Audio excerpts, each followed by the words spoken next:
Hello and welcome to this continuing First Look Exploring session looking at An Humorous Day's Mirth by George Chapman, a play we have reached about scene 6 into the text. We've generally been sort of enjoying the shape of things. We've been enjoying some of the character work. We found occasional moments of, not sure about what's going on here, not sure about why some of these things are happening. But on a relatively surface level, I think we're so far sort of bouncing along reasonably well. Let's find out how the play is going to progress. Are we going to get more what we might call sustained plot, or are we just going to have continued character sketches and sort of interior problems of people? We were quite intrigued by how the play sort of started, and we'll see if that intrigue carries over into this session. Continuing our journey through the play, we're only looking at 3 scenes today. Though they're moderately chunky scenes, so we'll stop and start a bit.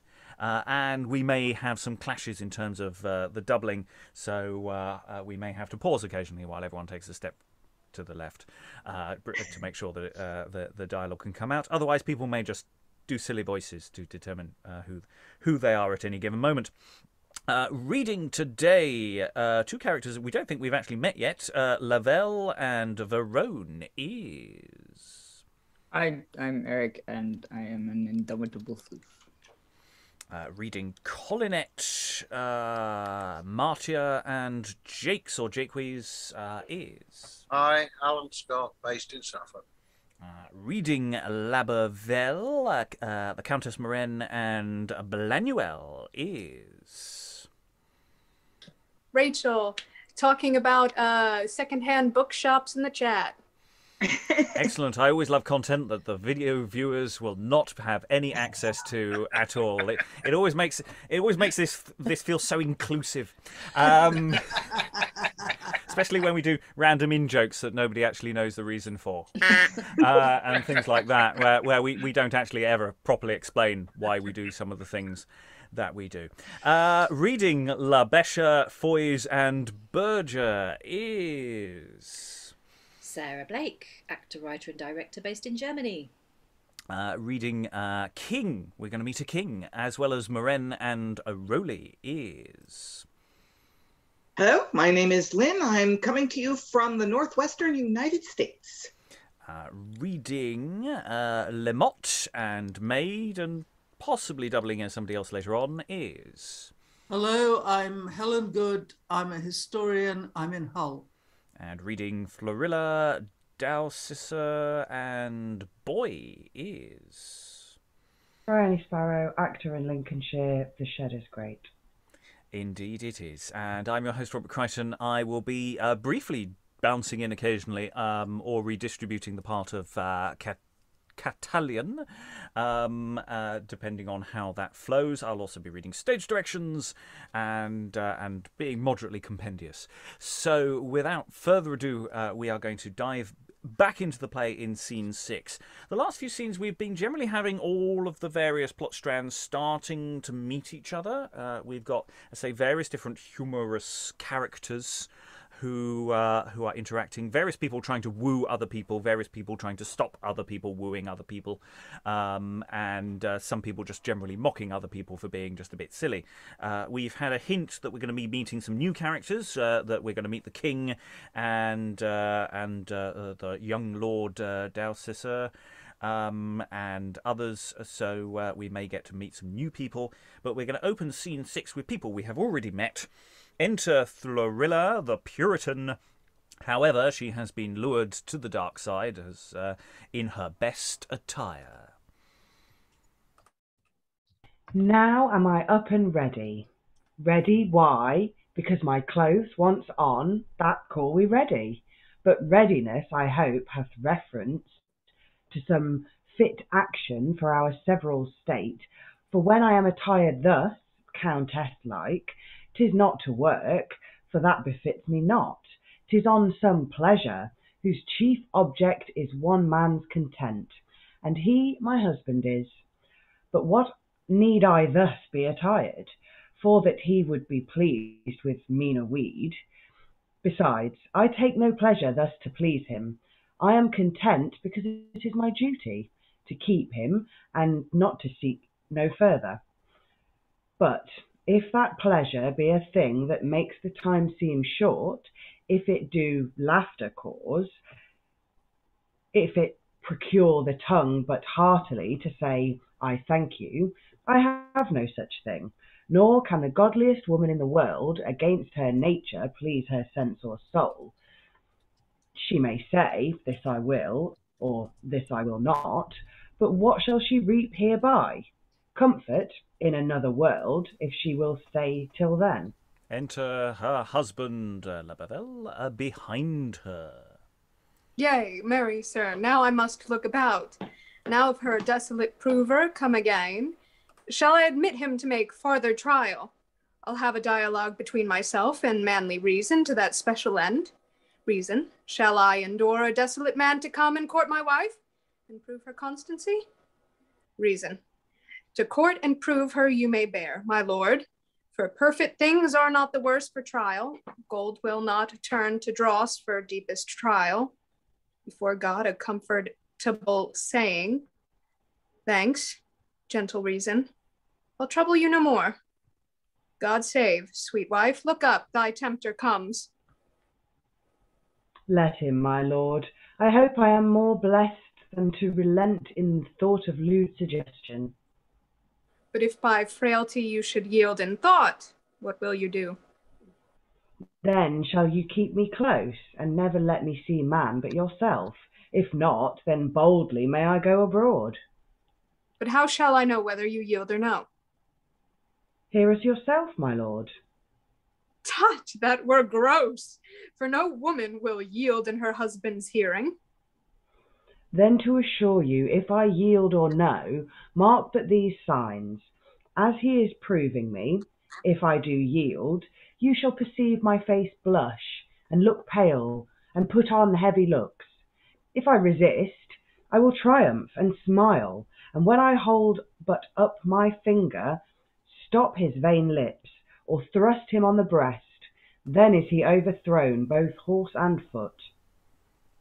Why, this doth satisfy me mightily. See, he is come. And we'll just pause before the entrance of Lemot, just to make sure that everyone in the room is up to speed with where we are. We had an earlier scene with Florilla discussing about the clothes she had on earlier, which were heavy and very workmanlike. And now she's come in her best attire, and discussing the reasons for doing this. And then her husband coming in to talk about the trial that is to come. Of course, Lemot came in earlier and did some kissy action with her. And so there's an interesting question which we haven't resolved yet as to what Florilla is expecting to come out of the other end of this particular discourse. Is she there anticipating that this might go in a sexy sort of direction, or and that she will be enjoying that, or is she actually... is she talking herself into that direction, or is actually she thinking that she's going to pass this test? I don't know the answer to this question yet, and I don't know if there is an answer to that question as to where she thinks this is going, and obviously where does Labervele think this is going as well. That's what will probably be resolved in the next scene, but the rest of the scene, but may not. Helen? Yeah, I get the feeling that she's bored with the whole thing. She thinks it's a load of nonsense, and she's just doing it because her husband seems to, she thinks it may quiet her husband's fears. Yeah, but there was a sort of ambiguity in some of that speech about whether she's doing it for him or whether she's doing it for something, for another reason as well. I wasn't sure if it quite landed that way. I don't know if I'm adding too much psychology to this. I don't know if the play stands that. Lynn? She does have that interesting line, I'm listening and not following, so I can't find it, sorry, about I take no pleasure in doing what my husband wants me to do. I'm content to do so, but I'm not excited about it. And the convention is when a character is talking to himself or herself on stage without other characters known to be present, that they're telling the truth. So I'm not going because I think it's going to be fun. I'm going because it's my duty. But is she lying to herself? You know, Is she that's the lying to question. herself? I mean, does she? I mean, you know, she could definitely believe that at the time, but the audience might know better. Well, let's gather more data. I just wanted to make sure everyone was on the same page as we go forward. So, enter Lemot. Let's see where this particular test goes. Honour to my good lord and his fair young lady. Now, Monsieur Sachin, you are come to tempt and prove at full spirit, and prove at full the spirit of my wife. I am, my lord, but vainly, I suppose. You see, she dares put on this brave attire, fit with the fashion, which you think serves much to lead a woman into light desires. My lord, I see it, and the sight thereof doth half dismay me, to make further proof. Nay, prove her, sir, and spare not. What? Doth the witty minion of our king think any dame in France will say him nay? Prove her, sir, and spare not. Well, sir, though half discouraged in my coming, yet I'll go forward. Lady, by your leave. And as before, he steps to one side with Florilla, and the husband is left presumably upstage or slightly to one side, so he cannot actually hear what is being said. Now, sir, your cunning in a lady's proof. Madam, in proving you, I find no proof against your piercing glancings, but I swear I am shot through with your love. I do believe you. Who will swear he loves to get the thing he loves not? If he love, what needs more perfect trial? Most true, rare lady. Then we are fitly met. I love you too. Oh, exceeding excellent. Nay, I know you will applaud me in this course, but to let common circumstances pass, let us be familiar. Dear life, you ravish my conceit with joy. I long to see the signs that she will make. I told my husband I would make these signs. If I resisted, first hold up my finger, as if I said, "If faith, sir, you are gone." But I shall say, "If faith, sir, we are one." Now she triumphs and points to heaven, I warrant you. Then must I seem as if I would hear no more, and stop your vain lips. Go, cruel lips, you have bewitched me, go. Now she stops in his scorned words and rates him for his pains. And when I thrust you thus against the breast, then are you overthrown both horse and foot. Now has he overthrown both horse and foot. Away, vain man, have I not answered you? Madam, I yield and swear I never saw so constant nor so virtuous a lady. Now speak, I pray, and speak but truly. Have you not got a wrong sow by the ear? My lord, my labour is not altogether lost. Lo, for now I find that which I never thought. Ah, sirrah, is the edge of your steel wit rebated then against her adamant? It is, my lord. Yet one word more, fair lady. Fain would he have it do, and it will not be. Hark you, wife, what sign will you make me now, if you relent not? Lend him my handkerchief to wipe his lips of their last disgrace. Excellent good. Go forward, sir, I pray. Another sign, if faith, love is required. Let him have signs enow, my heavenly love.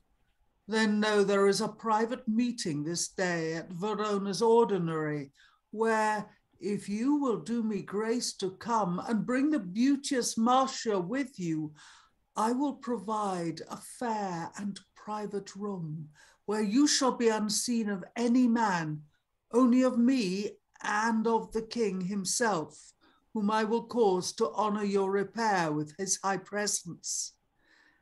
And there with music and quick revellings, you may revive your spirits so long time dulled. I'll send for Martia then, and meet you there, and tell my husband I will lock myself in my close walk till supper time. We pray, sir, wipe your lips of the disgrace they took in their last labour. Marry, the devil was never so despised. Nay, stay, sir. No, my lord. You have the constantest wife that ever... Well, I'll say no more. And exits Lemot. Never was minion so disminioned. Come, Constancy, come, my girl. I'll leave thee loose to 20 of them of faith. And then he sighs, apparently. Come, my good head, come. And they exit. Well, I'm going to go with, unless Florilla is playing a long game, I'm getting a certain sense of quite keen here. Yeah. It's some lovely ironies being played of, I've talked through all of these gestures, just so that and my husband will respond accordingly, but I am saying the complete opposite. Eric. I was going to say that, yeah, because you were like, I don't know if she's playing the long game. I'm like, well, if she is, it's going to be like the character in Jack Drum's Entertainment who, told him, well, you can leap in the sack if you like, and I will convey you to, my lady, and he just obviously did, and it went horribly wrong. It did not go well for him there, no. Yeah. It does have a sort of element of the magnanimous cuckold about it, as a shape. So yeah, it's there's something really, I think, potentially really interesting about what Florilla is about and what's going on here, about how much is. I think there's something a performer can really dig into and make some interesting choices about. I'm very curious about that. Whereas, Labervele is relatively straightforward so far, and Lemot to a degree. I mean, there's a little bit of plot here, so he's incorporating Martia into the plot, presumably to incorporate the other wooing subplot as well, so that they have a safe space for wooing under the aegis of the king when they're not going to get interrupted, and they can control that. Lynn, I think, then Helen. You're muted at present, Lynn. I'm actually kind of hoping that Florilla is playing a long game, because I sort of feel like Lemot deserves to be taken down a peg or two. So I probably won't pan out, but yeah, I kind of hope she's doing something that none of us have zeroed in on quite yet. We'll see. Helen. Yeah, reading Lemot, I was extraordinarily surprised. I mean, she's a complete pushover.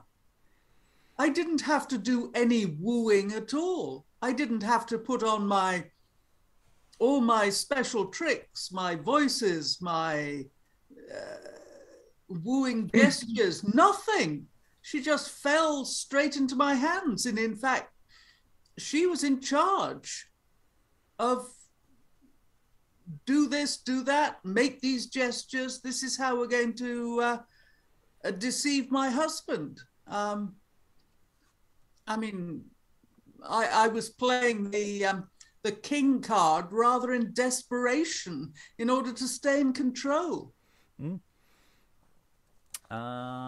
Okay. Any other thoughts? And they say it's a nice self-contained scene. I also always like to collect self-contained scenes. I think there's a nice through line going on here with these little character studies, perhaps, that we can play with further down the line.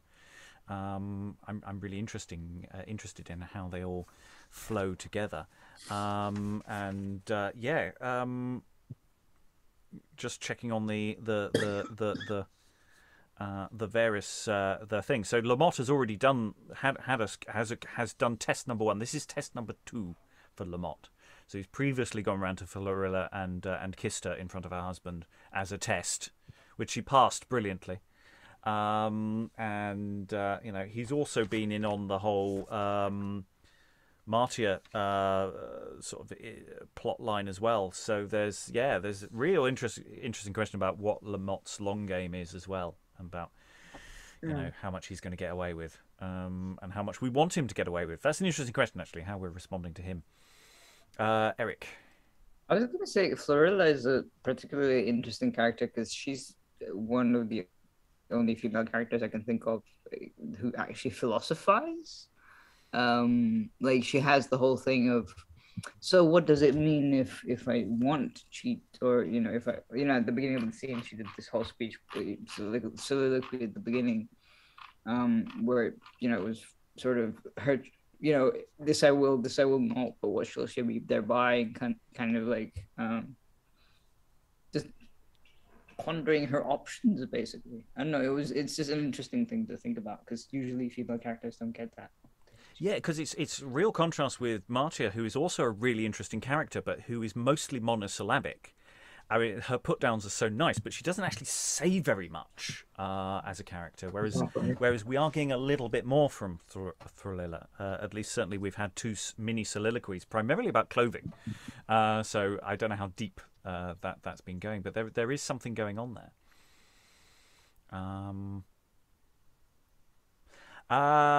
Okay, let's go into the next scene, because we're going to meet a king. And there's going to be a lot of people about, and hopefully we're not clashing too much with each other, and it will all be fine as we go forward. So we have enter the king and all the lords. We know on stage there should be Colinet, there should be Lemot, there should be Catalian and Blanuel, and there should be trumpets, but I can't find my kazoo at the moment, so we'll get some harmonica for no reason. So, enter the king, etc. Why sound these trumpets in the devil's name? To show the king comes. To show the king comes. Go hang the trumpeters, they mock me boldly. And every other thing that makes me known, not telling what I am, but what I seem. A king of clouts, a scarecrow, full of cobwebs, spiders and earwigs, that sets jackdaw's long tongue in my bosom and upon my head, and such are all the affections of love swarming in me without command or reason. How now, my liege? What quagmired in philosophy?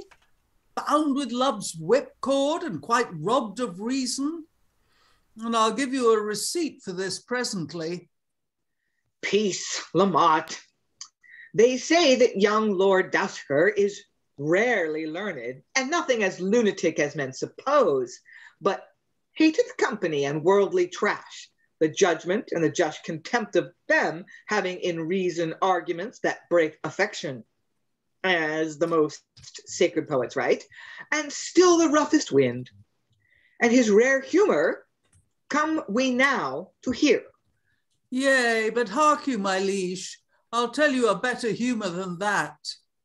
Here presently will be your fair love, Martia, to see his humour, and from thence fair Countess Florilla, and she will go into Verona's ordinary, where none but you and I and Count Moren will be most merry.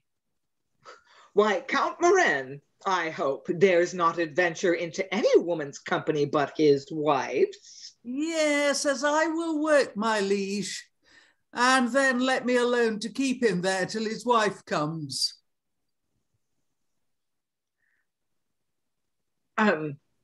Sorry, that will be royal sport. See where all comes. Welcome, fair lords and ladies. And we have the entrance of Labervele, Labesha, and all the rest. All the rest are mostly Moren, Countess Moren, Foyes, and Martia. My liege, you are welcome to my poor house. I pray, my liege, know this gentleman especially.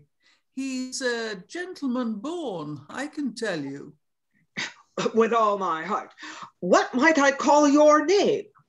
Monsieur Labesha, Seigneur de Fulasso. De Fulassa, an ill-sounding barony of my word, but to the purpose. Lord Labervele, we are come to see the humor of your rare son, which by some means, I pray, let us partake. Your highness shall too unworthily partake the sight which I with grief and tears daily behold, seeing in him the end of my poor house.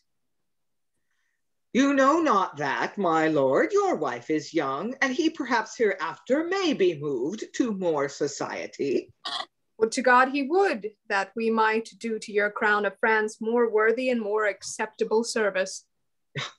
Thanks, good my lord. See where he appears. And enter Lavel with a picture, we can infer, of a woman, a large pair of hose, or a pair of large hose, a codpiece, and a sword.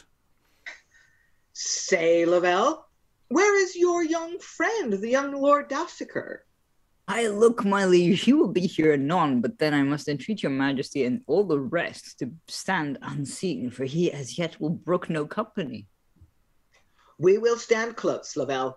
But wherefore bring you this apparel, that picture, and that sword?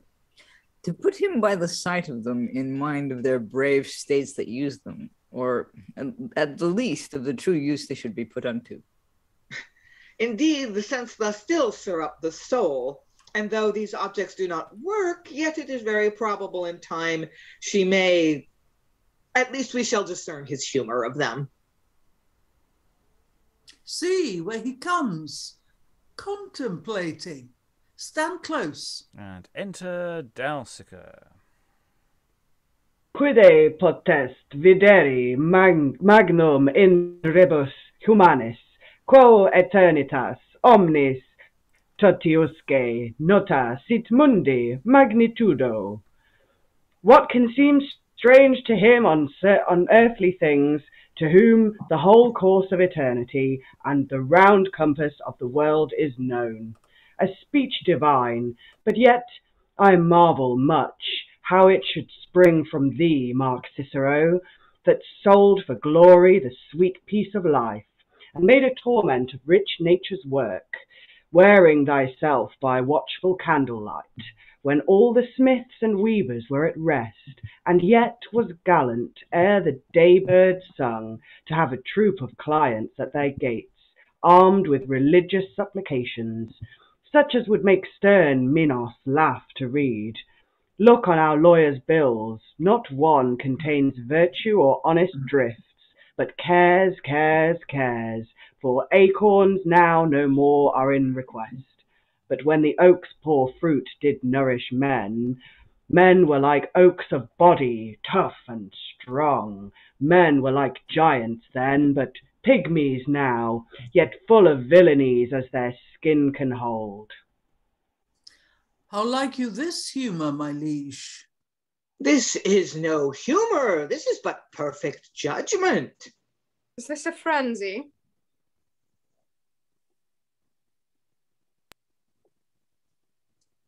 Oh, were all men such? Men were no men, but gods, this earth a heaven. See, see, the shameless world that dares present her mortal enemy with these gross ensigns of her lenity, iron and steel, uncharitable stuff. Good spittle founders, enemies to whole skins, as if there were not ways enough to die by natural and casual accidents, diseases, surfeits, brave carouses, old aquavitae, and 2 base wives, and thousands more, hence with this art of murder. But here is goodly gear, the soul of a man, for 'tis his better part, take away this, and take away their merits and their spirits. Scarce dare they come in any public view without this countenance giver, and some dares not come because they have it too, for they may sing, in written books they find it. What is it then, the fashion or the cost?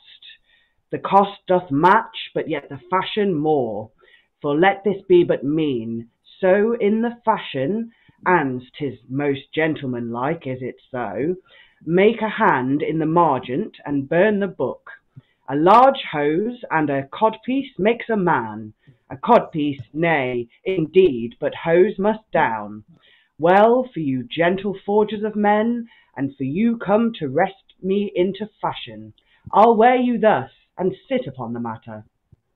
And he doth despise our purposes.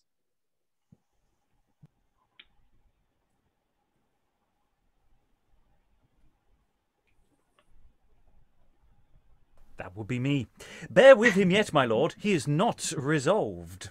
I would not have my friend mock worthy men for the vain pride of some that are not so.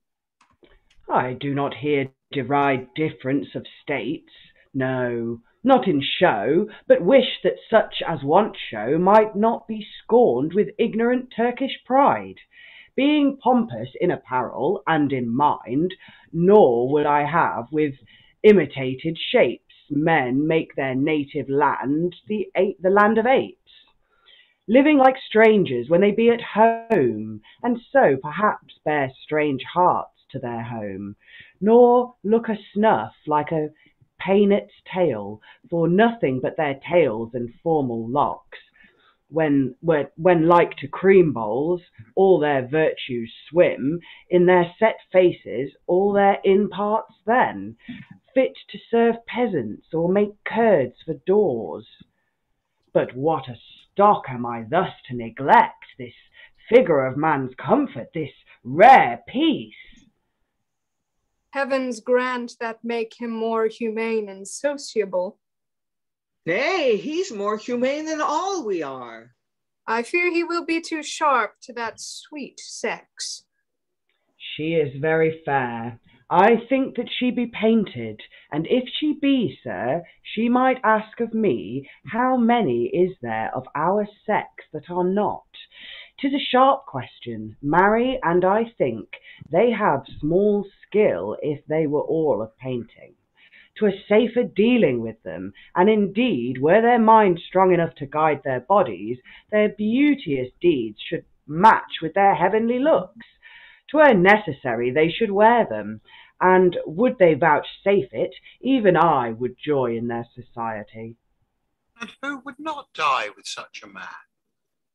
But to admire them as our gallants do, oh, what an eye she hath, oh, dainty hand, rare foot and leg, and leave the mind respectless, this is a plague that in both men and women makes such pollution of our earthly being. Well, I will practice yet to court this peace. Oh, happy man, now have I hope in her. Methinks I could endure him days and nights. Well, sir, now thus must I do, sir. Ere it come to women, now, sir, a plague upon it. 'Tis so ridiculous I can no further. What poor ass was it that set this in my way? Now, if my father should be the man, God's precious coals, 'tis he. I'm just going to pause there because there's quite a lot to figure out what the hell is going on here. Well done, Briony, by the way, because basically random dude turns up and just talks rubbish with props. There is a logic to it all. And it does feel like it's sort of random actor's set piece moment, isn't it? It's like, hi, I've got this comic business, and I'm sure it's hilarious when done right, but it's quite impenetrable at a cold read. So, let's get the questions out of the way as we unpack this. Lynn, then Alan, then Eric. Yeah, so Dowsecer, this guy that Briony was reading, is the son, the adult son of the old guy with the young wife. It's a little late in the game to be finding that out. It has been mentioned, but not very clearly. I don't think they ever properly explicated he is the son of Labervele from a previous relationship. And he's this, I don't know, overly philosophical, maybe kind of monastic. So Labervele has kind of given up on grandchildren. So he's married again this young woman, hoping to have more children in order to have his line continue, which was a high priority in that culture. but I had not caught on to the fact that he had an adult son who was kind of a interesting. Yeah. The other thing is, like, I'm so confused about what's going on in this scene. I mean, seems to me that Dowsecer is really just sort of ridiculous, but the king keeps talking about, oh, he's more humane. It's like, I admire him so much. I mean, so am I wrong? Is actually this character supposed to be very wise? Is the king being sarcastic, or like, what's going on?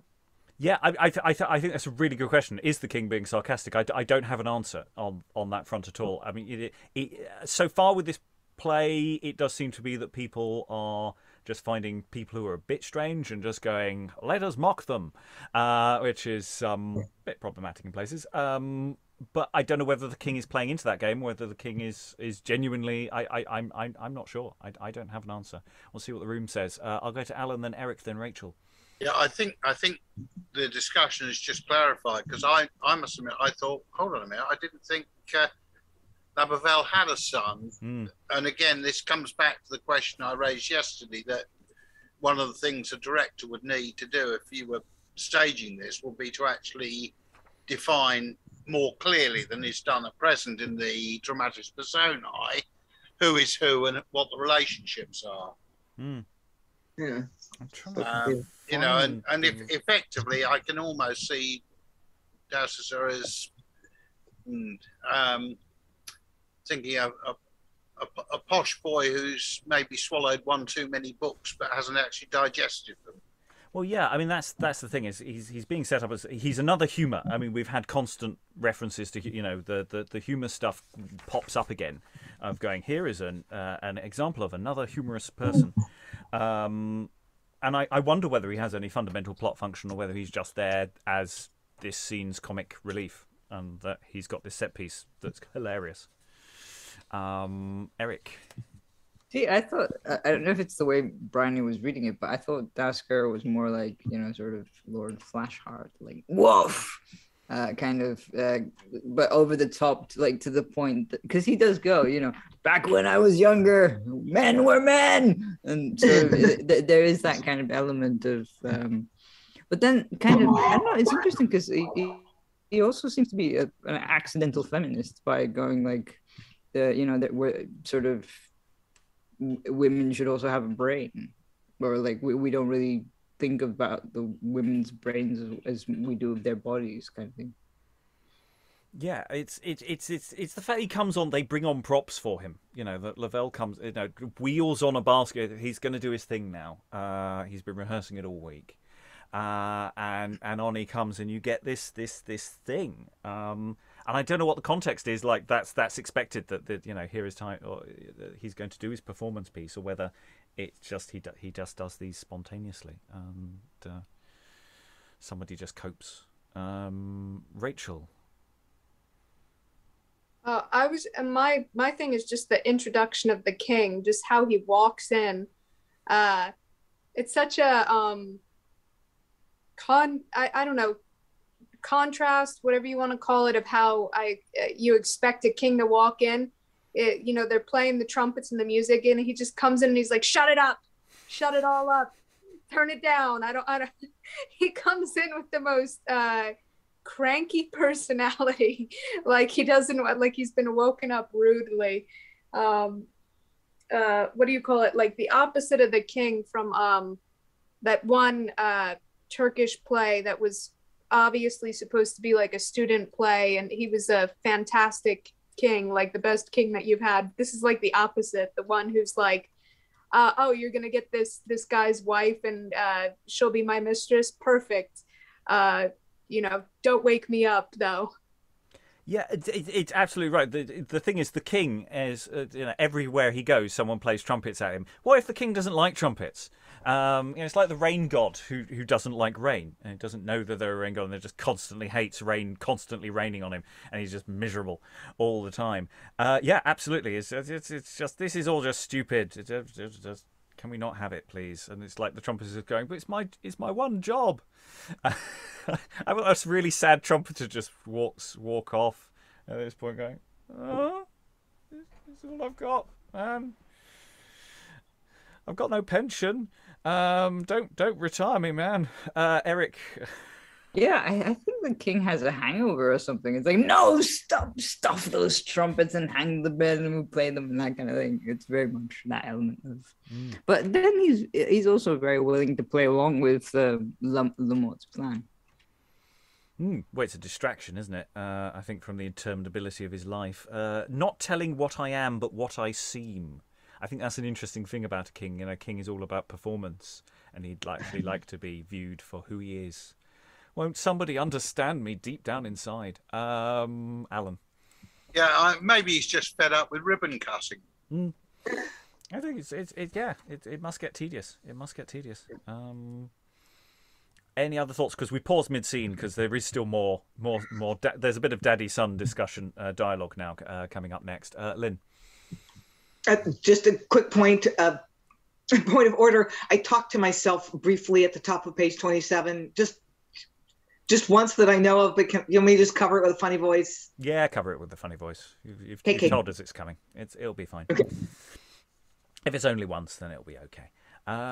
So I think we're slightly shifting now to, rather than big public stuff, to Labervele actually just primarily talking to his son, and that this is slightly to one side. I don't know whether people are overhearing this or not before we open the scene back out to the rest of the space. But we're going to go from Labervele, good son, and see what we get out of this.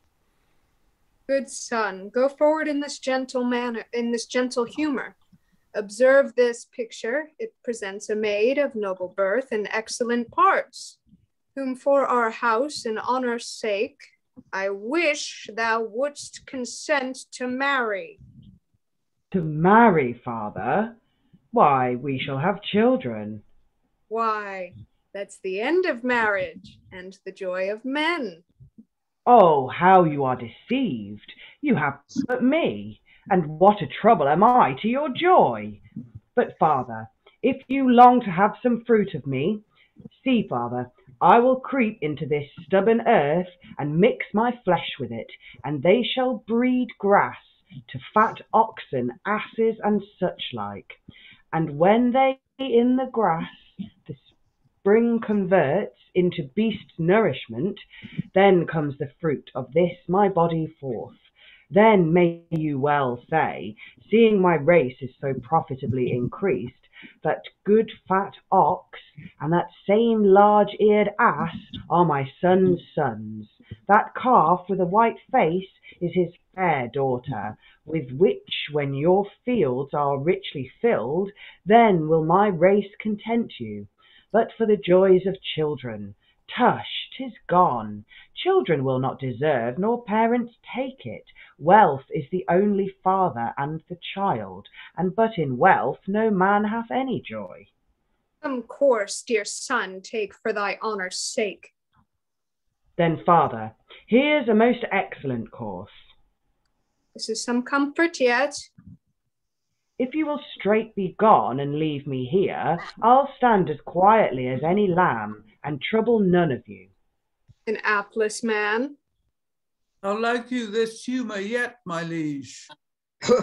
As of a holy fury, not a frenzy. See, my liege, he hath seen us sure. Nay, look how he views Martia, and makes him fine.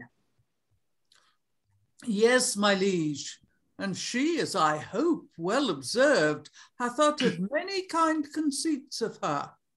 Well, I'll be gone, and when she comes to Verone's ordinary, I'll have her taken to my custody. I'll stay, my liege, and see the event of this. Do so, Lemot. Exit the king. What have I seen? How am I burnt to dust with a new sun and made a novel phoenix? Is she a woman that objects this sight, able to work the chaos of the world into digestion? O divine aspect, the excellent disposer of the mind shines in thy beauty, and thou hast not changed my soul to sense, but sense unto my soul, and I desire thy pure society, but even as angels do to angels fly. And exit Dowsecer. My soul, and follow him.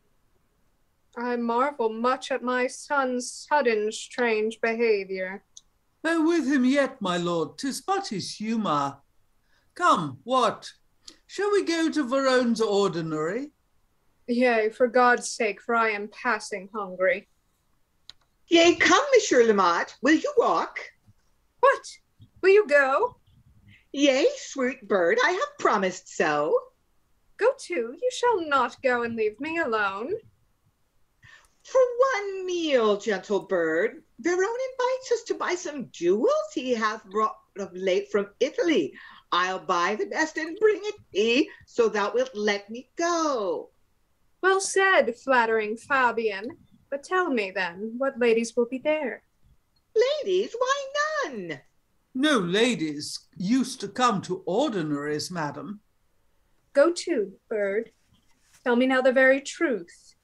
None of my honor, bird.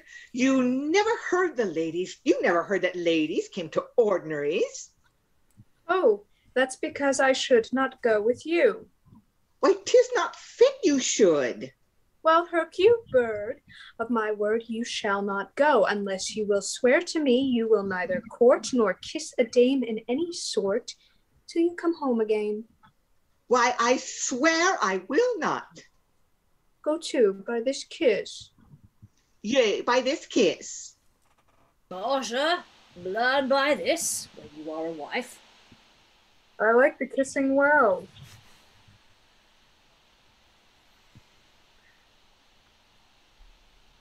My lord, I'll leave you. Your son Dowsecer hath made me melancholy with his humour, and I'll go lock myself in my close walk till supper time.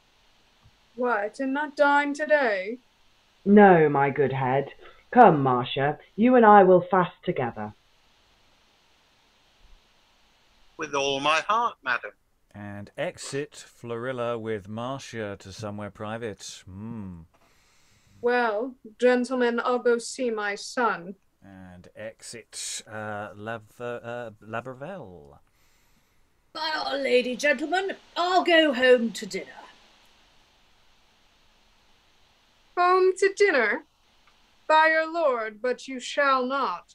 You shall go with us to the ordinary, where you shall meet gentlemen of so good carriage and passing compliments it will do your heart good to see them. Why, you never saw the best sort of gentlemen, if not at ordinaries. I promise you that's rare, my lord. And Monsieur Lemot, I'll meet you there presently. We'll expect your coming. And they all exit. So there are, again, lots of questions. There's straightforward things in that scene, which are very simple. You know, we've got a continuation of the Countess and Moren, that little exchange of fears and jealousies and kissies. There's something really quite nicely drawn about them, that again isn't really going anywhere, but it's all there. So yeah, please can we go to the party? Oh no, not if there's other people. Anyway, but then we've got this exchange with Labervele and his son. And his son has some good logic there. It's all a little excessive, but you know, he has some well thought out thoughts here. The logic of, you know, I don't need to literally have children because the atoms of my body will decompose and be redistributed to the next circle of life. You may think of me in a good fat ox. You know, it's all perfectly logical and also nonsense at the same time. And then he sees either the picture of or the actual image of Martia there. And then he says some words and exits in a dramatic fashion. And I have no idea what he meant. I have literally no idea whether he's just gone, I have no interest in women, wow, or something else. I don't know which way he jumped. I cannot. I just don't. I don't know. I don't know. Anyone know which way he jumped there, Lynn? No, but yeah, I do have sort of a modern hook on him. He's emo. He's like the emo teenager. He's got the dyed black hair and the black fingernail. Yeah. And it looks like Martia's fallen for that. Like, they fly, soul, and follow him. Something about this deep philosopher has turned her head, which is not exactly expected, because the lad from the first section that was interested in her is Colinet, who we've heard almost nothing from. But it looks like that's not going to work out, that maybe Dowsecer and Martia are going to end up being a couple, and Labervele might get grandchildren after all. We'll see. I'm still really confused, though. Yeah, I mean, I kind of like that as a plot, because, you know, for all the over the topness of Dowsecer, he seems earnest and nice in many ways, you know, whereas the others are sort of rakes who I don't kind of want to win in the end. I kind of want them to get a comeuppance. So I'm quite liking what's going on here. It's over the top and it's silly, but it also makes it more human. All that stuff that we were looking at before, going, you know, where do we land with this guy who's just sort of beamed in? I think I do wonder whether he has been beamed in late in the day, you know, in the plotting of this play, like, because he's so badly, we were saying earlier, you know, he's kind of mentioned earlier, but not actually properly explicated who he is in relation to the other family, the rest of the family. So I wonder whether something got adjusted by about a third of the way into the text. Rachael, then Alan. Yeah, the closing of the scene, Labervele, I don't know if he exits and then comes back on and says that home to dinner, or if that's somebody else's line, if that's actually it is Lemot. It's Labesha. Labesha. You're absolutely right. Great shout, because I didn't pick up on that when I was watching along. Because yes, he's just exited, so he can't speak, and it is definitely Labesha. It's because it's LAB as a speech prefix, and it's easily done. So yeah, Labesha. His in theory intended Martia, having gone off with Florilla to somewhere secret, says, yeah, should we just move on? Does anyone have a proper definition of what an ordinary is, by the way? Lots of people. I'll go to Helen. Oh dear. Well, if other people have ideas, they may be better than mine. Lynn? It's an eating house. It's a cafeteria. Well, it's a restaurant, basically. It's a diner. Helen again. Yeah, the ordinary was the table d'hôte, the ordinary table of the host. So you turn up and you get what's provided, as opposed to some sort of, well, restaurants hadn't really. It was the French Revolution when all the chefs got out of business that you got your restaurants. Before then, it was a pub, and you could get yourself a private place and a private room and order up in advance a superior meal, or you could just take what was the dish of the day, the ordinary. Which is run by Verone, and according to a footnote here, this is the first ordinary we've had in drama. First reference to an ordinary. I don't think we've had an earlier one, so that may be wrong, but that's why I brought it up in a pointed way. Alan.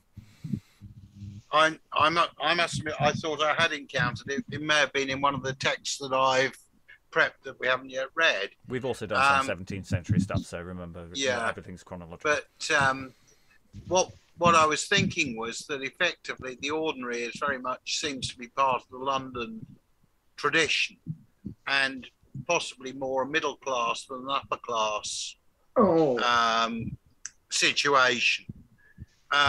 Which, given the putative social status we're looking at with the various participants in this scene, is yet another screeching anomaly in the way we got the usual mix of, you know, foreign court and London custom. I think that's right. That there's something like a weird class-wise that a couple of counts and their friends are going to an ordinary, which is, kind of where working people would have their lunch. Or is it posh boys slumming it? Something like that, yeah.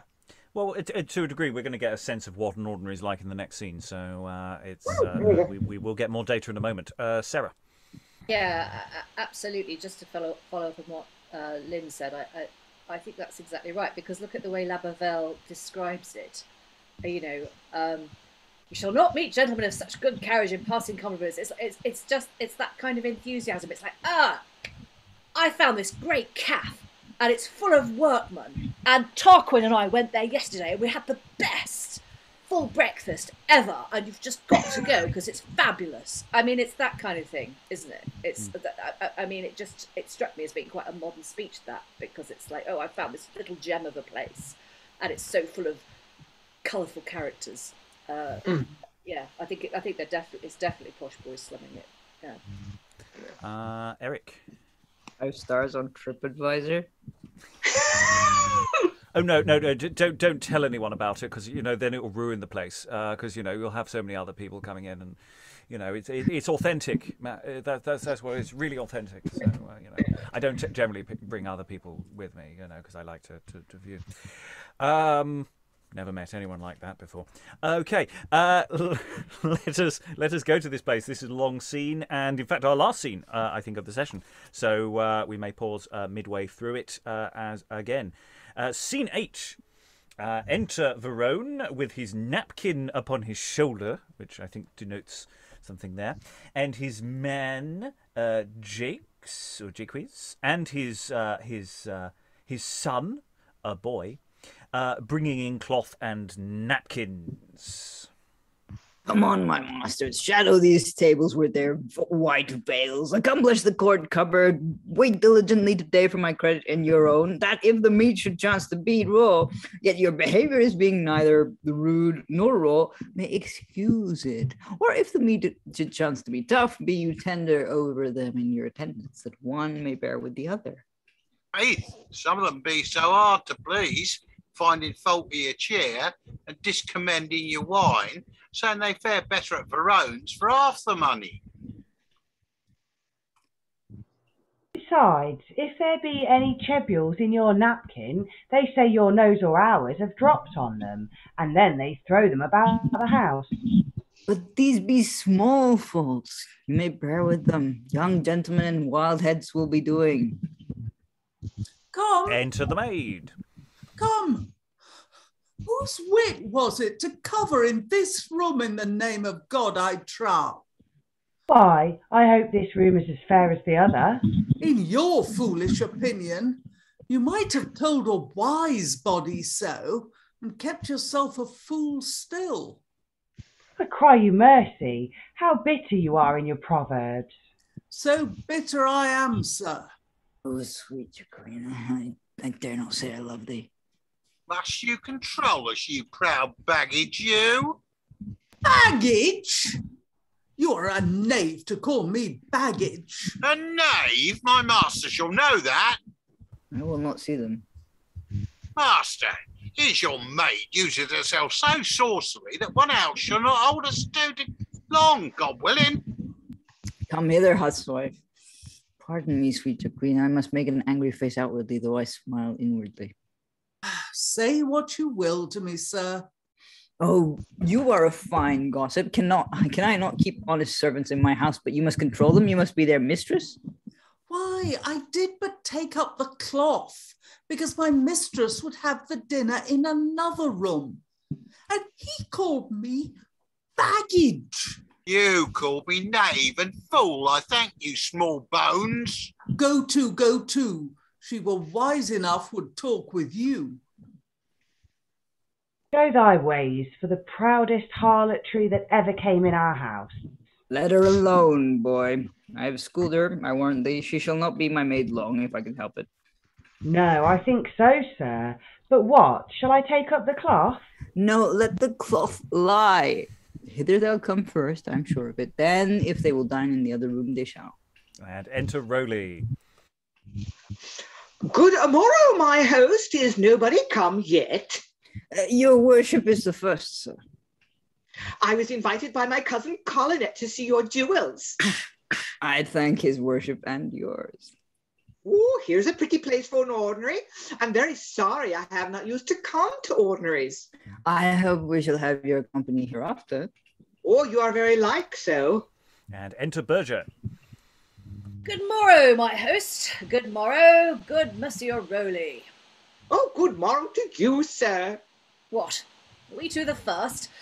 Gives the cards here, come. This gentleman and I will go to cards while dinner be ready. Oh, no, truly, I cannot play at cards. How? Not play? Oh, for shame, say not so. How can a young gentleman spend his time but in play? And in courting his mistress? Come, use this, lest youth take too much of the other. Faith, I cannot play, and yet I care not so much to venture 2 or 3 crowns with you. Oh, I thought what I should find of you. I pray God I have not met with my match. Oh, no, trust me, sir, I cannot play. Fuck you. My host, have you a pipe of good tobacco? The best in the town. Boy, dry a leaf. There's none in the house, sir. Dry a dock leaf. Exit boy.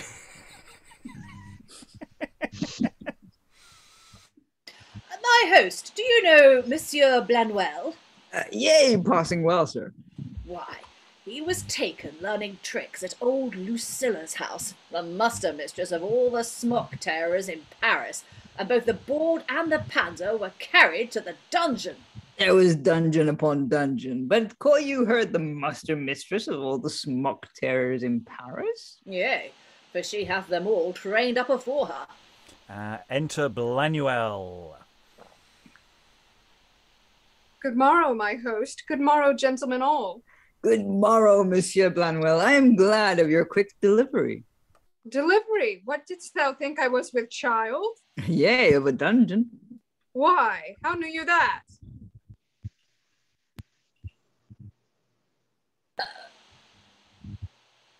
Oh. I do believe it is someone else. One that I heard of, by the Lord. Berger, who told you of it? Why, the Berger told us. Oh, sorry, yeah. Berger, who told you of it? One that I heard, by the Lord.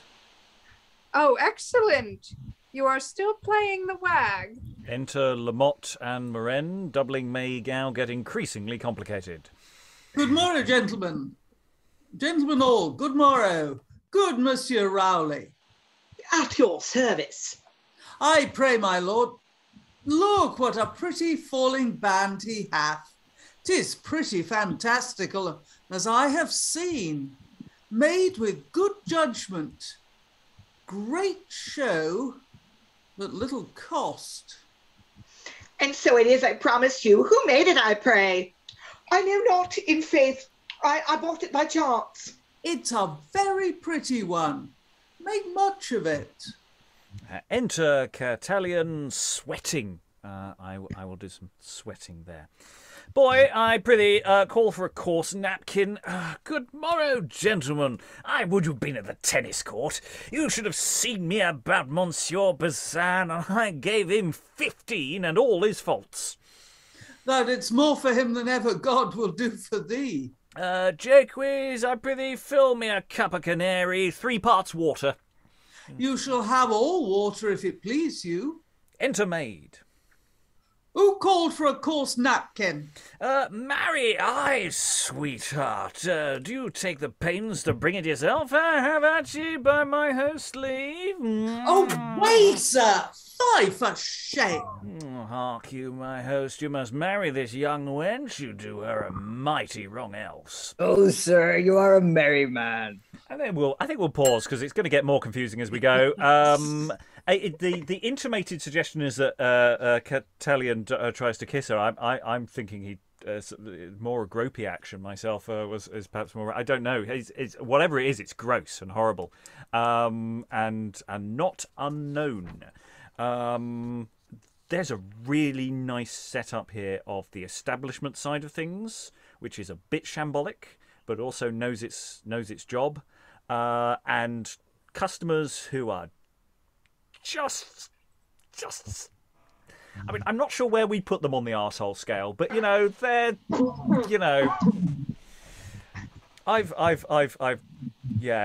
I've served people like that.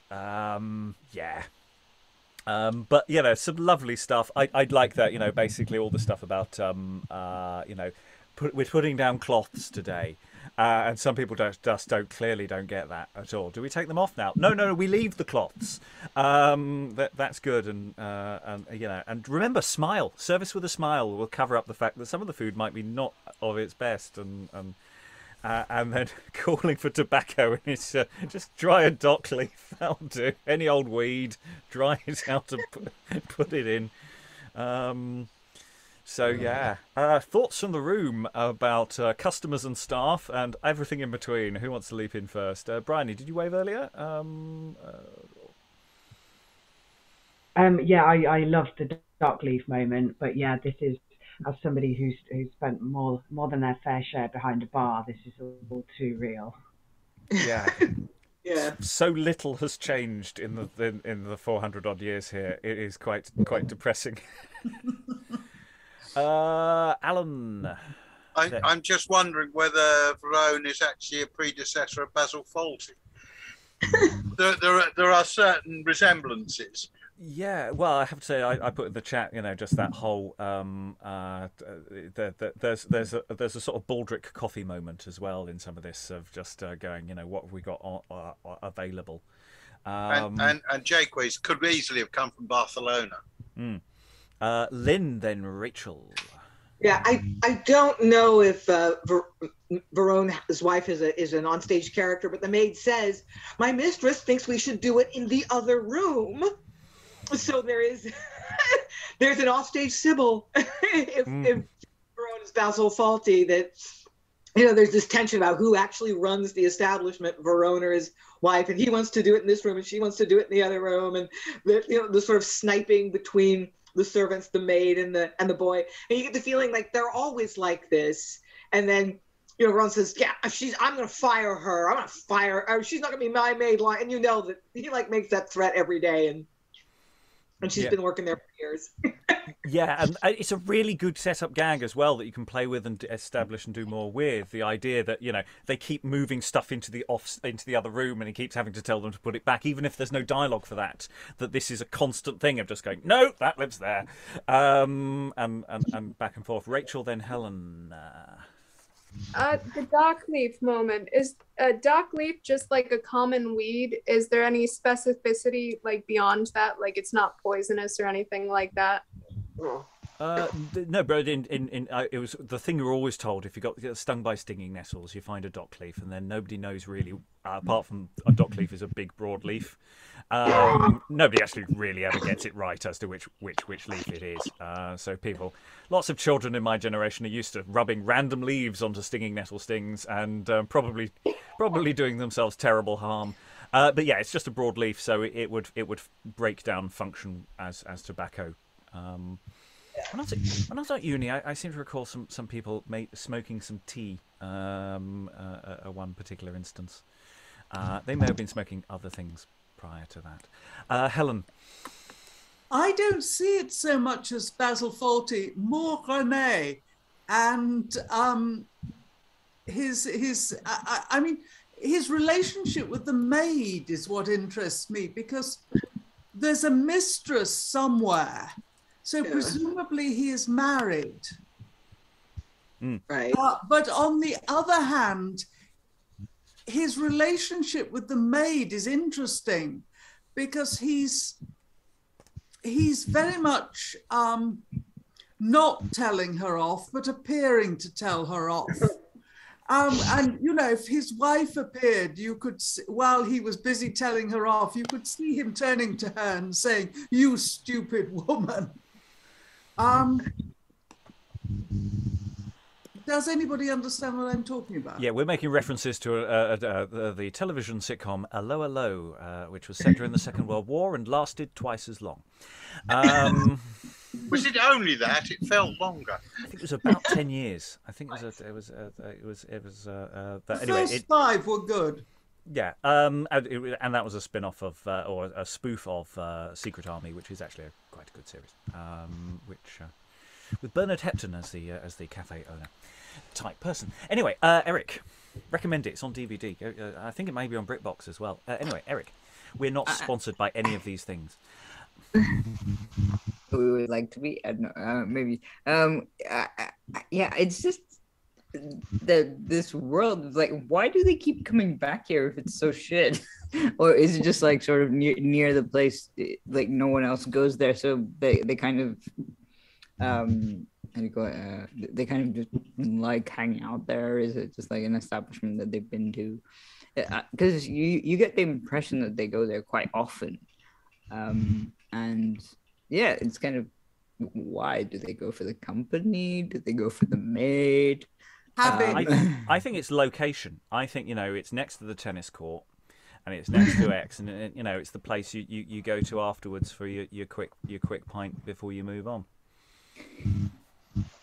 And all of those things. I mean, I don't think necessarily the establishment's terrible. I just think it's very rough around the edges, and it's busy and it's chaotic, and they don't always have the stuff. Because the thing is, gentlemen presumably come in and ask for random things every 5 minutes. Do you have this?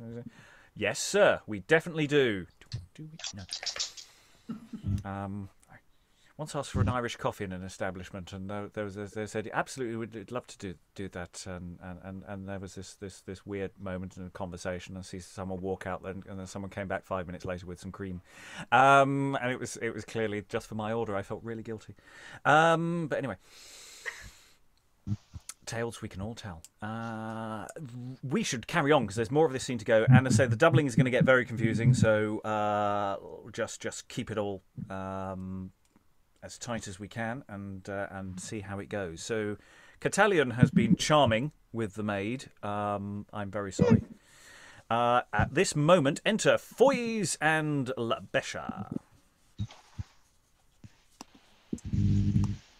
Good morrow, gentlemen. You see I am as good as my word. You are, sir, and I'm very glad of it. You're welcome, Monsieur Foyes. But you are not. No, not you. No. Welcome that gentleman. 'Tis no matter for me. How, sir? No matter to you? By this rush I am angry with you, as if all our loves protested unto you were dissembled. No matter for you? Nay, sweet Lemot, be not angry. I did but jest, as I am a gentleman. Yea, but there's a difference of jesting. You wrong all our affections in so doing. Faith and troth I did not, and I hope, sirs, you take it not so. And everybody in theory says... No matter for me. Oh, 'tis very unkindly said. Oh, I must say so. You see how they love me. I do, sir, and I am very glad of it. And I hope, Lemot, you are not angry with me still? No, faith, I am not so very a fool to be angry with one that cares not for me. Do not I care for you? Nay, then. What? Dost thou cry? Nay, I do not cry. But my stomach waters to think that you should take it so heavily. If I do not wish that I were cut into 3 pieces, and that these 3 pieces were turned into 3 black puddings, and that these 3 black puddings were turned into 3 of the fairest ladies in the land for your sake, I would I were hanged. What a devil can you have more than my poor heart? Well, hark you, Lemot, in good faith you're to blame to put him into this unkindness. I prithee be friends with him. Well, I am content to put up this unkindness for this once. But while you live, take heed of no matter for me. Why? Is it such a heinous word? Oh, the heinousest word in the world. Well, I'll never speak it more, as I am a gentleman. No, I pray do not. My lord, will your lordship go to cards? Yea, with you, Monsieur Foyes. Lemot, will you play? Pardon, good Monsieur Rowley. If I had any disposition to gaming, your company should draw me before any man's here. Labesha, what? Will you play? Play, yea, with all my heart. I pray. Lend me threepence. I'll play no more. Why, have you won or lost? Faith, I have lost 2 or 3 crowns. Well, to him again. I'll be your half. Sir Catalian, while they are playing at cards, thou and I will have some excellent sport. Sirrah, dost thou know that same gentleman there? No, i' faith. Well, what is he? A very fine gull and a neat reveller, one that's heir to a great living, yet his father keeps him so short that his shirts will scant cover the bottom of his belly, for he's all gay outside, but the linings be very foul and sweaty, yea, and perhaps lousy with despising the vain shifts of the world. But he hath gotten good store of money now, methinks. Yea, and I wonder at it. Some ancient serving man of his father's that hath gotten 40 shillings in 50 years upon his great good husbandry, he swearing monstrous oaths to pay him again, and besides to do him a good turn, when God shall hear his prayer for his father, hath lent it him, I warrant you. But howsoever, we must speak him fair. Oh, what else? God save sweet Monsieur Rowley. What? Lose or win? Lose or win? Faith, sir, save myself and lose my money. There's a proverb hit dead in the neck like a coney. Why, hark thee, Catalian. I could have told thee before what he would have said. No, I do not think so. No? Thou seest, here's a fine plump of gallants, such as think their wit singular and theirselves rarely accomplished. Yet to show thee how brittle their wits be, I will speak to them severally, and I will tell thee before what they shall answer me. Oh, that's excellent. Let's see that, i' faith. Whatever I say to Monsieur Rowley, he shall say, "Oh, sir, you may see an ill weed grows apace." Oh, come, let's see. No, Monsieur Rowley, methinks you are exceedingly grown since your coming to Paris. Oh, sir, you may see an ill weed grows apace.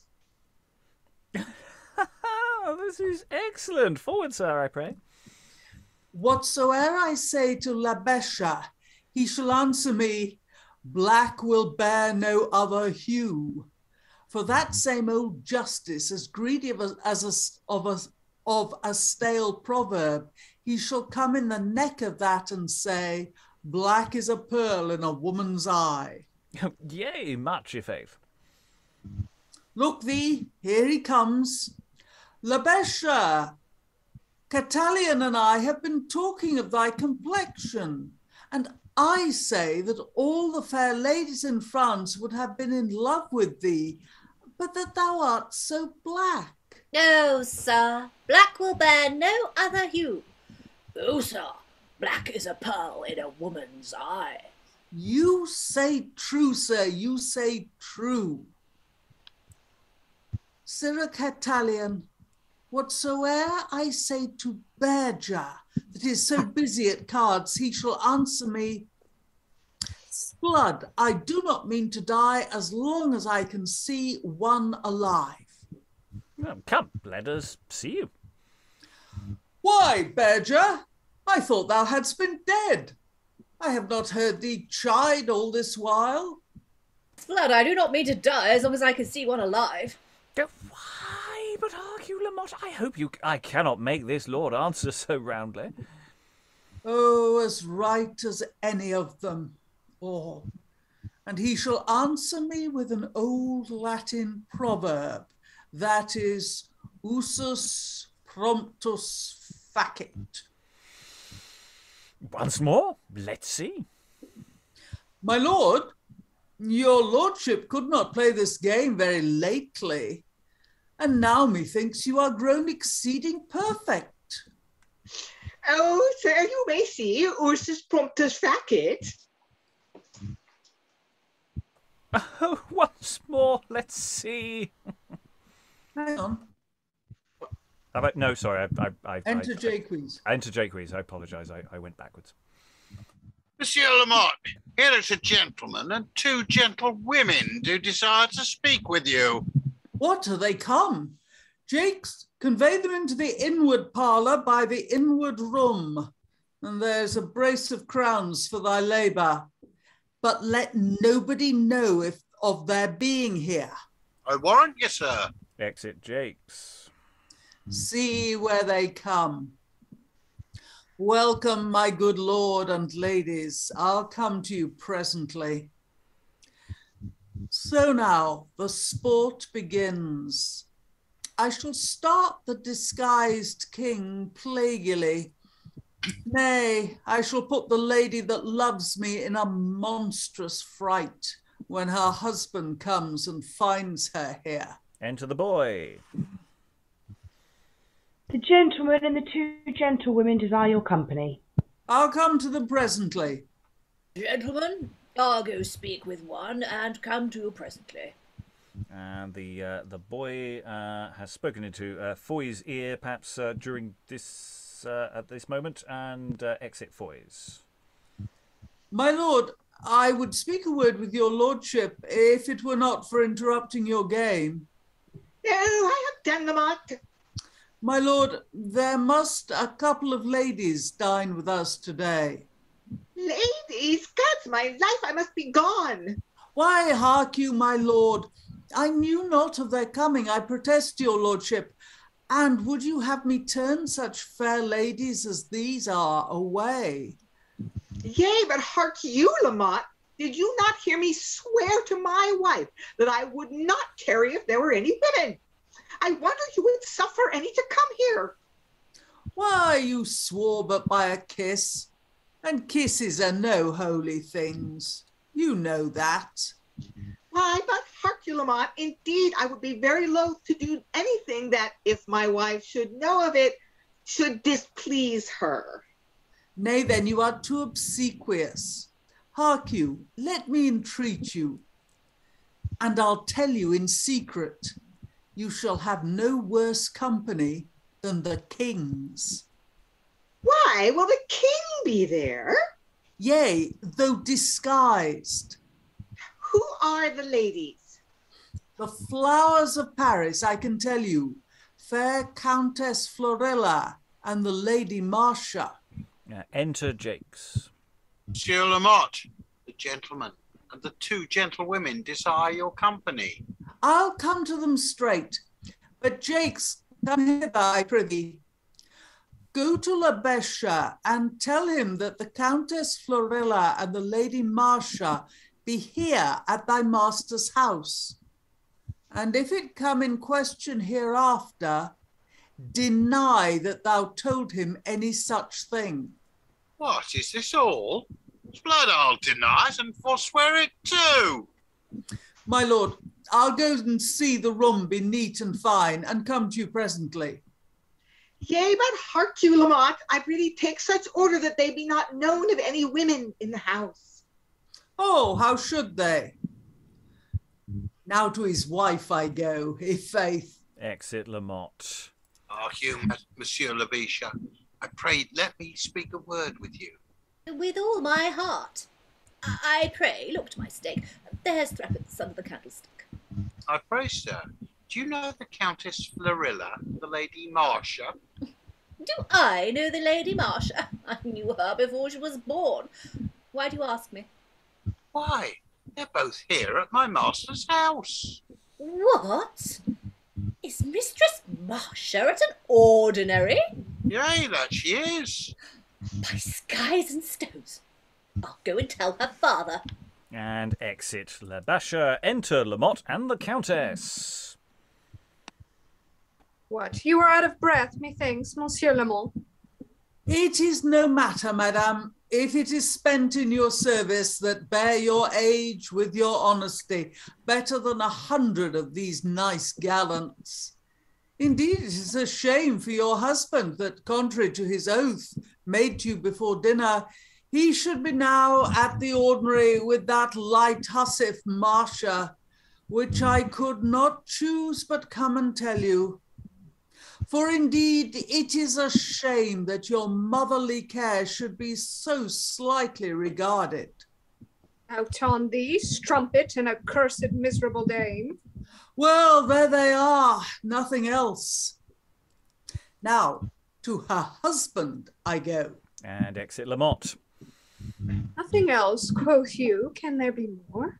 Oh, wicked man, would he play false that would so simply bow and swear his faith, and would not let me be displeased a minute, but he would sigh and weep till I were pleased.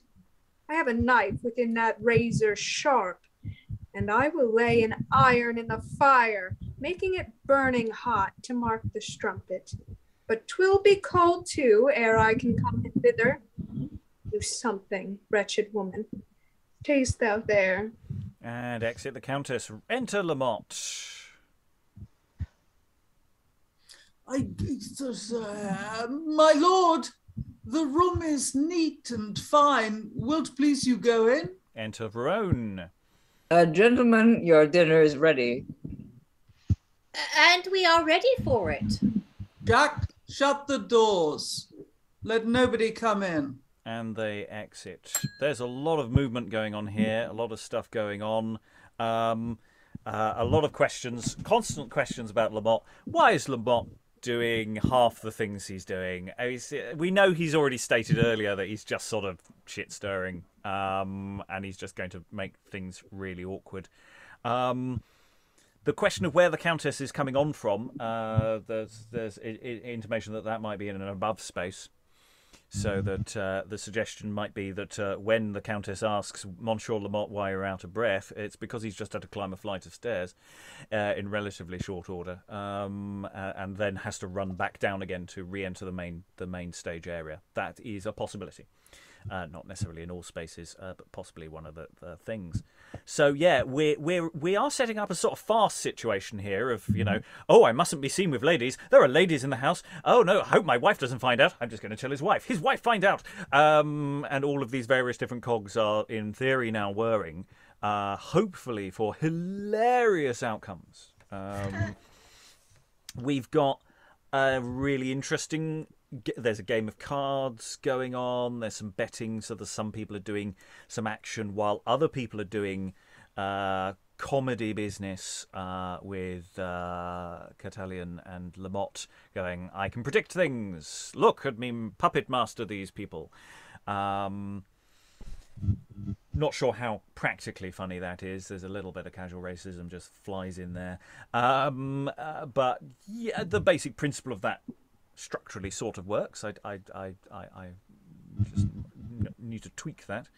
And the sort of rapprochement between Lemot and Labesha, they had a bit of a contretemps the other day.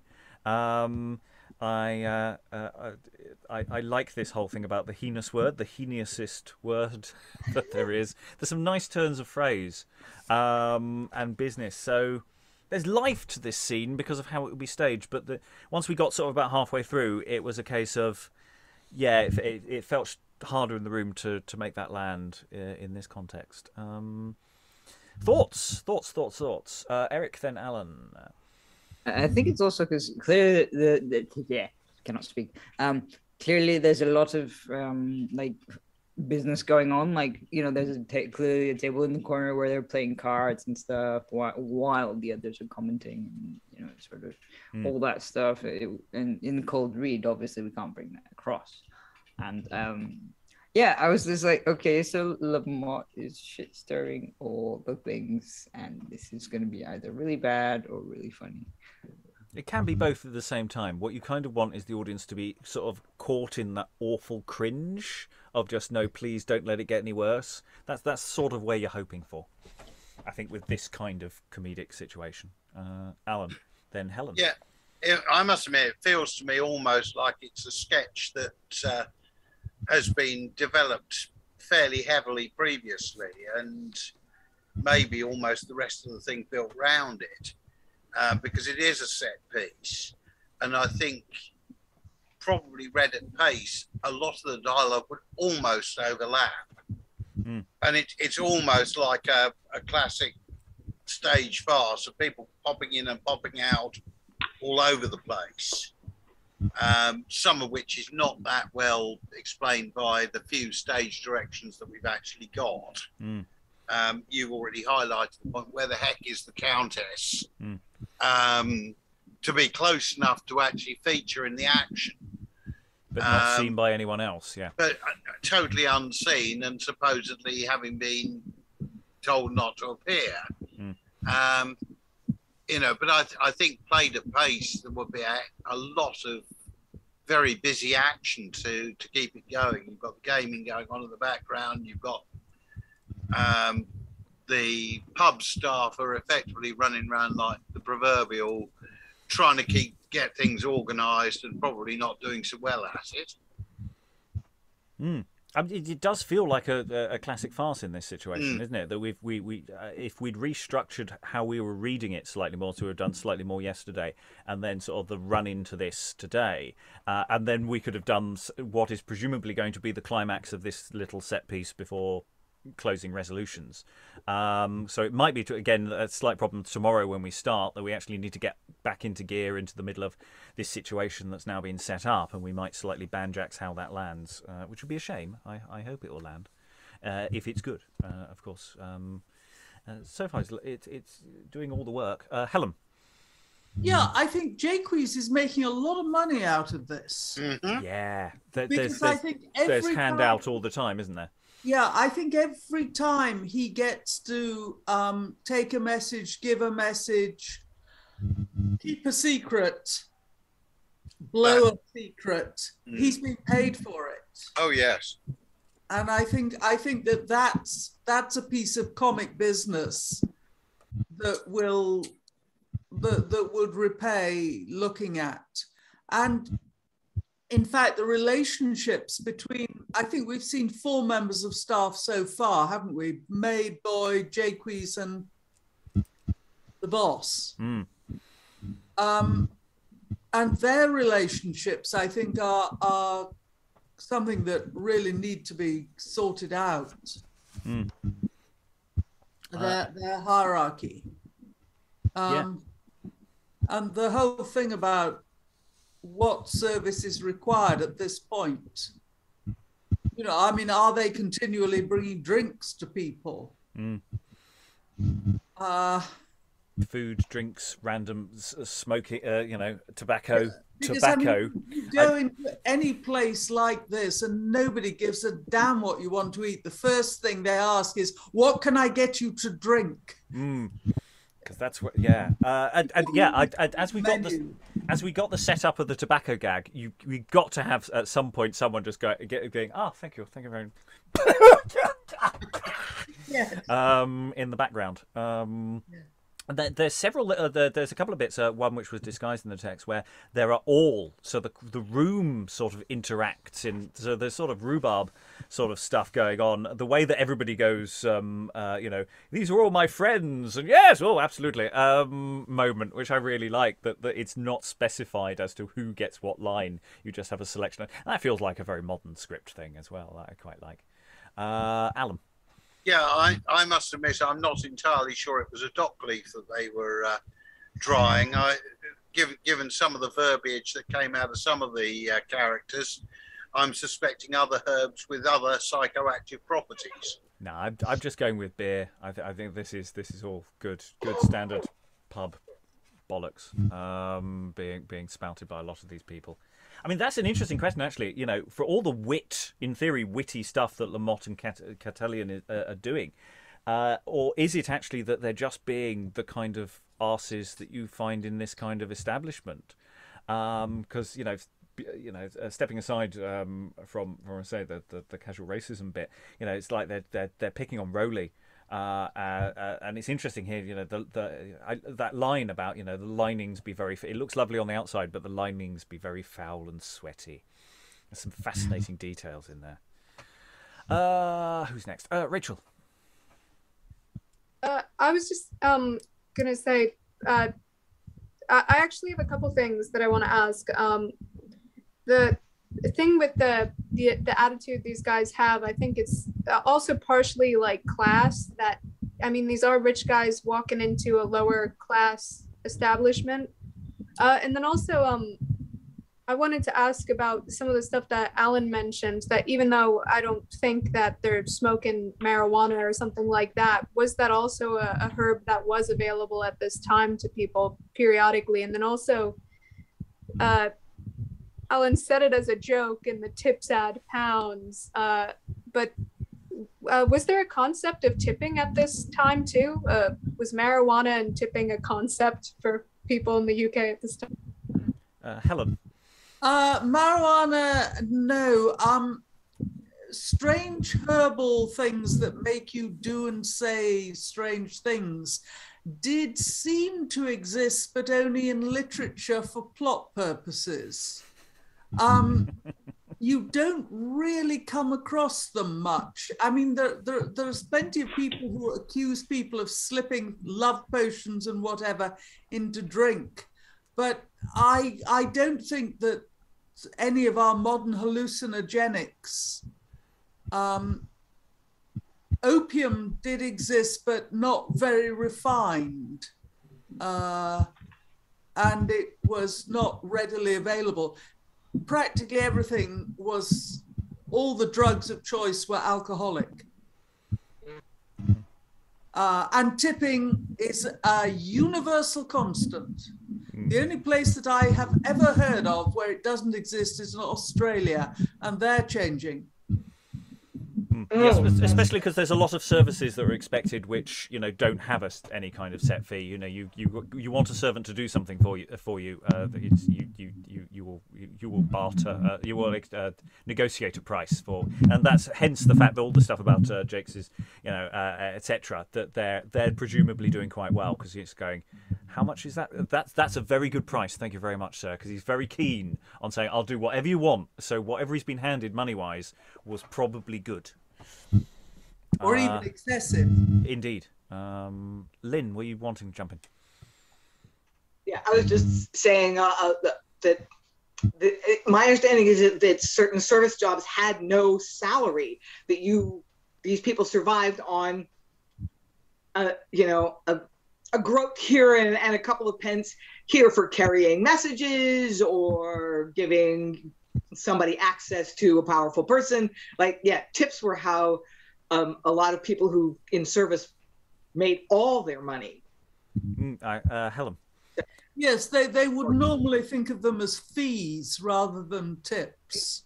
I don't think tip is a word that I've heard used.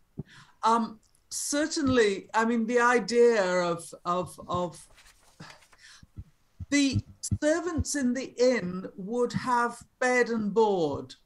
It may not have been a very comfortable bed, and it may not have been a very good board, but that they would have had, and they would probably have had their clothes, one set of clothes a year, not necessarily first hand, and maybe a few quid every Michaelmas, and the rest they made in tips. Yeah. Who was next? I thought I said someone and then I didn't go to them. No? Okay. Final thoughts then. We're into extra time, and many of us have now been in the room for 2 sessions, so have really got a sense of the momentum of this text now and where it's going. There are the minor party quirks that are very fixable. There are some fundamental questions about where it's going with some of these characters. Are they going to get their comeuppance, which we can't fully resolve until tomorrow, which does decide to some degree the fate of the comedy. But yeah, general thoughts on the room about what we might do with this. I definitely am thinking, right, we've got another wonderful pub scene that we can do something with.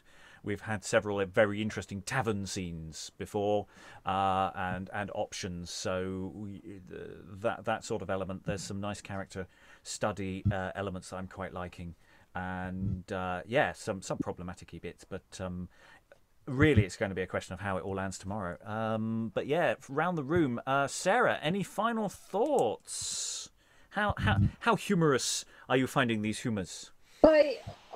I can only really echo what you said, Rob. I mean, I think there is vast comedy potential here, a lot of which it isn't necessarily coming through in a read, but I think there's an awful lot that could be done with it.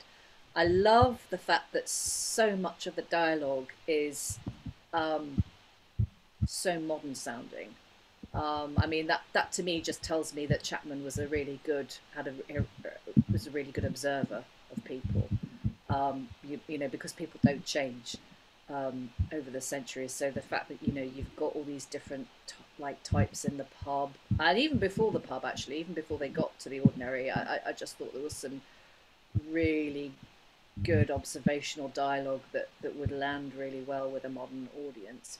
But I'm withholding judgment because it's all going to depend on where it goes tomorrow, honestly. I might end up loving this play, or I might end up really not loving this play, and it'll depend entirely on the denouement, I think. So I've enjoyed today, though. Really, I've really enjoyed all the different characters, because they're all a bit rubbish in their different ways, but they're kind of rubbish in an entertaining way. Lynn, any final thoughts? Yeah, you know, if you were going to produce this in the U.S., the ideal situation would be like a high school, which is the ages 14 to 18 here, that had a really good theater program, because it's got so many characters, and many of them are kind of just there for atmosphere. Rowley and Berger and even Colinet, and it looks like Colinet's interest in Martia is going to be basically kind of a red herring. And so there's all these characters that are actually on stage a lot, but they have very little to say, and that's super impractical in a professional context. But when you're in like a high school or a community college where you have lots of people who audition, but maybe not a lot of super talented people, this would be a great play, because you've got lots of parts. People get to be on stage, they get to have a cool costume, but you only have a handful of people that really need to be able to act. So yeah, I think there are situations where it might be kind of a good vehicle. Right now, I'm having trouble engaging with it, though. I'm having trouble following, and I'm still having trouble understanding what people's motivations are. Is Florilla going to cheat on her husband? Does the king really think that that the son is so wise? And I'm having trouble understanding what's really going on for people internally, and that's just kind of making it less enjoyable for me. Sorry. Alan, any final thoughts? Yeah, I mean, I think, as has been said, it's a reserved judgment until we've seen how it resolves. This last sequence that we've done will be incredibly busy on stage, I think.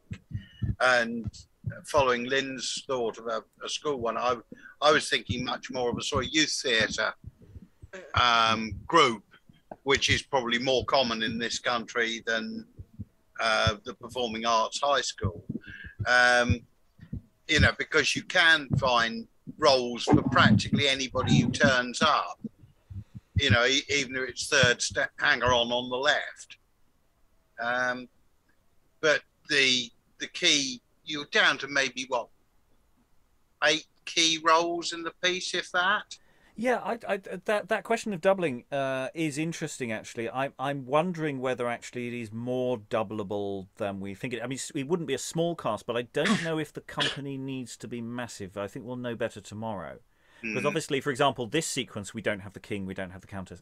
We do have the countess. We don't have various other hangers-on who could be doubling as the servant. So you could actually have the king ends up being someone much lower status because he exits early enough.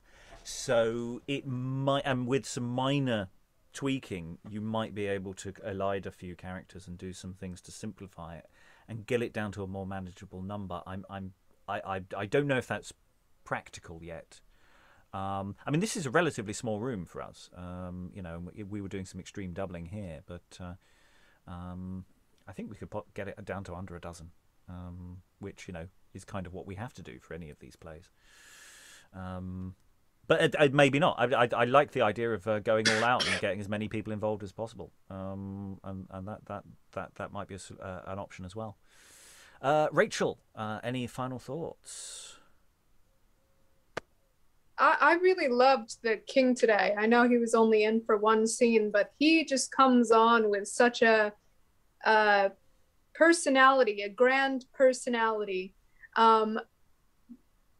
that with all the grandeur of a king and the exact opposite way you expect a king to come on. I love the count and the countess scenes again. I think that's such a ridiculous, stupid couple relationship.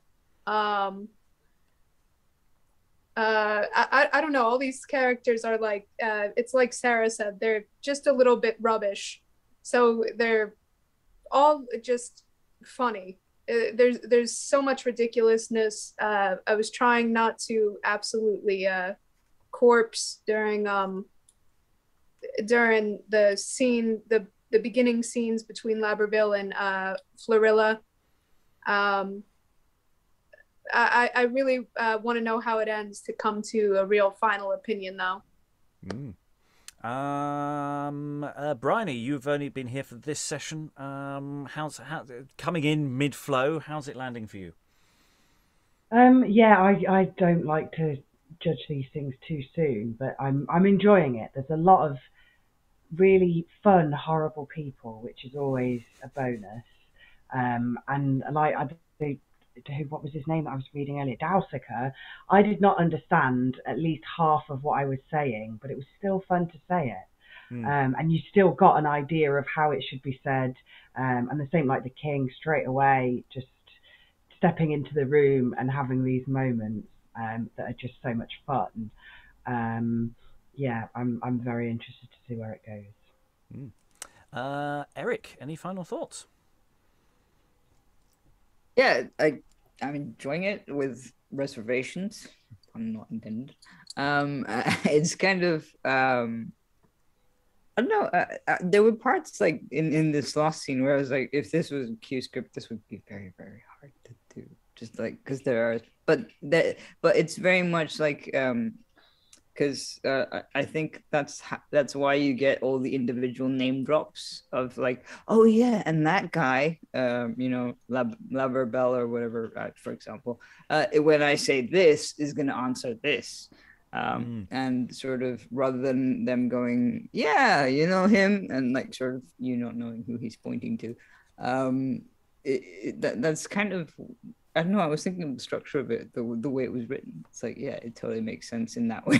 But yeah, that just needs a lot of practice, I think, for it to be quick fire as well as actually like more physical business of covering and uncovering the cloth and arguing between the maid and the boy and all that stuff. It's just. Yeah, it needs to be like look like chaos, but actually really organized chaos. Yeah, and that's it's not only the detail of the quick fire of the dialogue, the quick fire of the action, but it's also whether a dialogue is to the room or to or asides or to specifically to individuals. There's an awful lot of detailing which this version of the script that we're currently reading isn't giving us. So there's a lot to unpick to make it come alive as a stage show. But it has life to it. I mean, that's what I'm really liking for any reservations that we've got. That it does have a life to it. For any contradictions that we may have. Alan, briefly, and then Helen. Yeah, just a quick one. I've just checked the listing, and the scene we've just done does actually have 12 speakers in it. But, so, there's ways and means. Ways and means. Yeah, but, I mean, editing them down, you might be a bit tricky in terms of losing some of the interactions. But yeah, because the difference in scale that we're talking about, because you'd need a minimum 12 for most plays that we're looking at. It's trying to stop them being 16 to 20 actors required. That's the challenge actually for a lot of what we're doing. They can't all be like the Fair Maid of Bristow where we're going, might get this down to 6, which always makes me a happy bunny. Helen, any final thoughts? Yeah, I think I might like this play.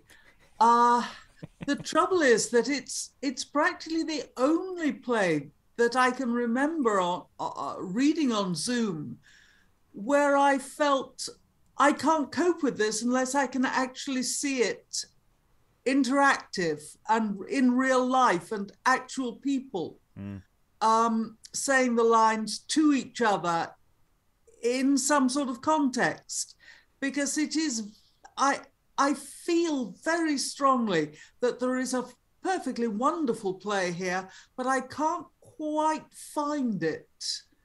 It is very difficult dealing with it, with this sort of interaction in the way that we're doing. That said, I didn't know much about Chapman, but he certainly moved up my list. Not as good as Peel, obviously, but he's good. Yeah, fair enough. I think you're right. This is resisting Zoom to a degree. There is enough coming through, but we're having to use our imagination a lot more than we have for some other texts, and that may be something that we get as plays go down a different tangent. The more we go into the 17th century and different things leap out at us. But until the next time when we find out how this play is going to land, will the good, if we can find any good people, end happily? Will the bad people get what they deserve? Are they truly bad? How bad are they? They're all hopefully people, except for the ones who are slightly contradictory in their motivations and randomly turn up for no readily apparent reason. But apart from all those things, it's a comedy. Don't think about it. It moves too quickly for you to care. It's the kind of thoughts you should only have in the car on the way home. All that remains is to thank all the wonderful people for all their wonderful reading. Thank you very much, and goodbye. You see how they love me.